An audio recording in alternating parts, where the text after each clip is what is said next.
It is dawn, and a day begins at Anubhuti School.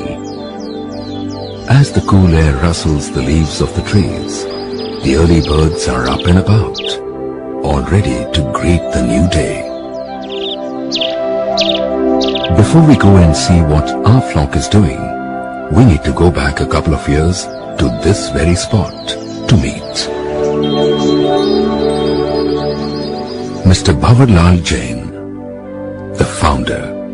Mr. Jain, or Bhau, as he is affectionately called by most people, is on his customary morning walk. But today, he is not walking on the shady roads or on the well-laid paths of Jain Hill. Today, he is surveying the barren 100 acres plot across the road to decide where the new school, Anubhuti, is to be established. After considering many spots, this one was found to be the best, as it got the coolest breeze, had interesting contours, and many undulations for the academic buildings, art center, and sports complex. Having decided on the location, a massive 20,000 trees were immediately planted.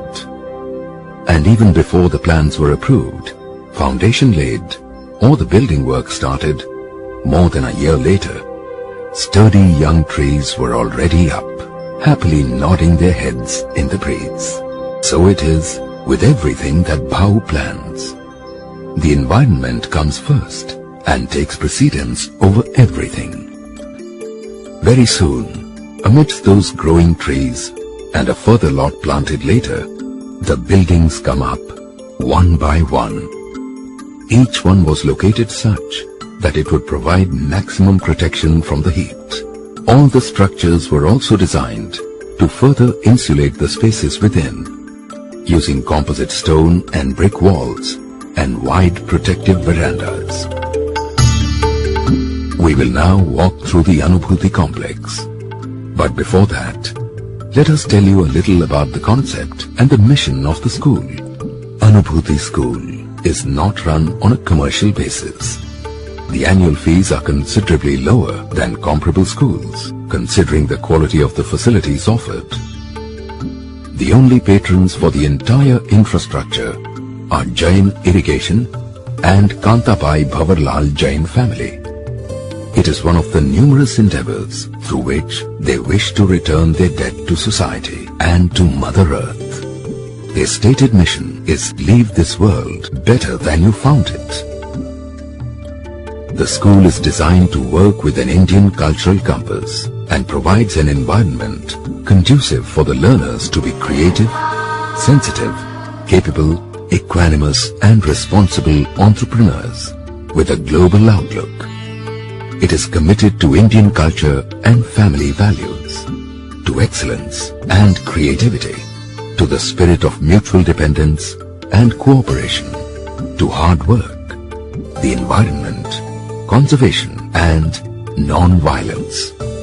And finally, to cover it all, it is committed to the spirit of entrepreneurship.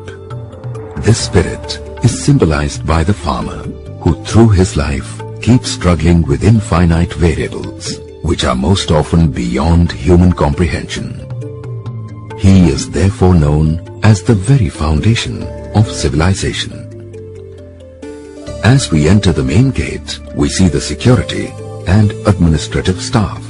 This also has a waiting room for parents and visitors. Next to this is a full-fledged clinic with a doctor, a visiting specialist and an ophthalmologist. The entire complex is bounded by a secure wall and a solar security fence. Successful rainwater harvesting provides water for the school. As we climb up and enter the reception, let us pause for a moment before Goddess Saraswati, the goddess of knowledge and wisdom, to pay our respects and to get our breath back before we proceed further. The school area is free of pollution from motor vehicles and plastic.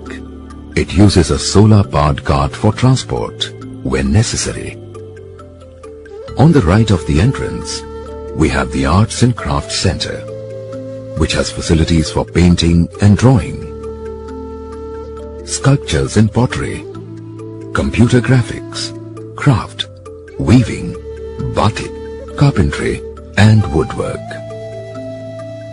Not to mention singing, music and dancing. In a specially designed hall below, there is also a mini theatre for impromptu performances, exhibitions and celebrations. A multi-purpose hall has weekly film shows. Next is the assembly hall, designed to accommodate 1,000 children. This splendid hall is used for morning prayers and for all major functions.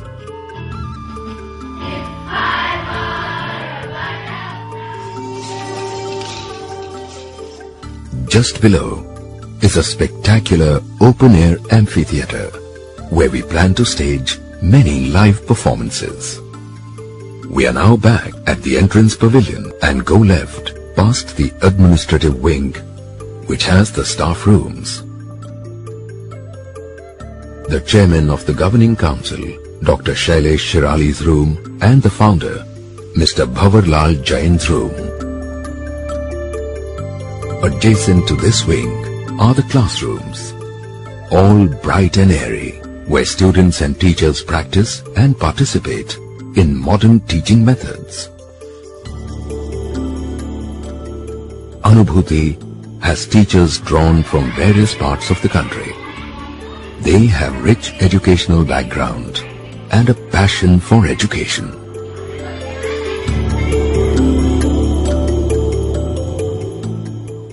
Children also interact with many distinguished visitors. They also have exchange visit programs of learners from other schools. Here is a group from Rishi Valley School.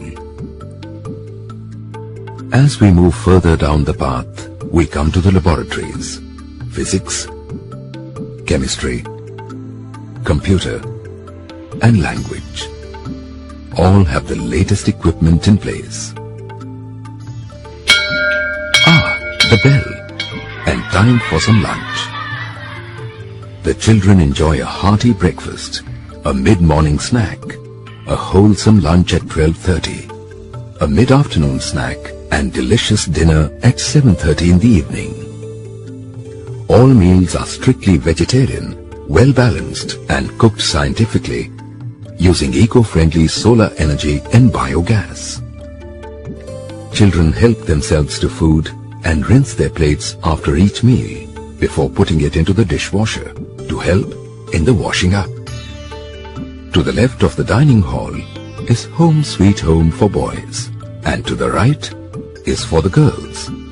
These are not only for the children, but also have comfortable two-bedroom accommodation for two sets of house parents who live with the children in a congenial, homely atmosphere. Aside from the academics and training in art, children also go out to picnic spots and places of historical and educational interest as part of extended learning. Anubhuti also lays a lot of emphasis on the physical well-being of the children. They have a lot of activity packed into their day, starting with PT in the morning, which could be trekking, jogging, yoga, or exercises, and games like football, cricket, tennis, volleyball, handball, kho-kho and kabaddi in the evening. Free time also sees the children playing chess or carom, and of course, the all-time favorite, table tennis. As the day ends, the weary but happy youngsters get ready for bed. They know that tomorrow is another day, and it is Sunday, and they can sleep late. They also look forward to the outing to meet Dada for his special interactive session only with them. I wonder where it will be this Sunday, says young Abhedya in a sleepy voice. I know what subject we will be discussing tomorrow, says Saurabh. I hope it is on top of the hill at the meditation center. I love going up there, says Aishwarya. as she pulls the blanket cozily up to her chin. These happy smiling faces are Bhaul's reward.